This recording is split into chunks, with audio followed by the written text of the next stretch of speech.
জেলে আমাদের যে বন্ধুরা থাকে, মহিলা বন্ধুরা কারাগারে, তাদের যে আবাসিক, তারা আপনারা হয়তো অনেকেই জানেন না, অনেক কিছু তৈরি করে জেলে বসে, তাদের শ্রম দেয়।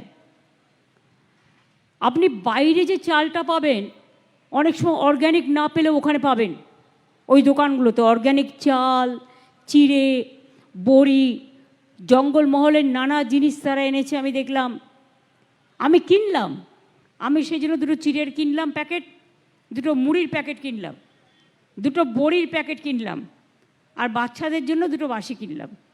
অনেক কিছু আছে ওখানে, একদম ঠিক সম্পন্নর অপোজিটে তিনটে দোকান, যেটা ওনারা শ্রম দিয়ে করেছেন। আমি সেটা ভিজিট করে এলাম, সেই জন্য ওটার নাম দিয়েছি অভিন্ন। ভিন্ন ভিন্ন স্বাদ, আর অভিন্ন হচ্ছে একটা স্পেশাল ক্যাটাগরি, যারা নিজের শ্রম দিয়ে কারাগারে থেকেও তারা কিন্তু নিজেদের কাজটা করছে এবং সেটা দিয়ে তারা ইনকামটা করছে। ওদের আমরা সেলফ সাফিসিয়েন্ট করে দিচ্ছি।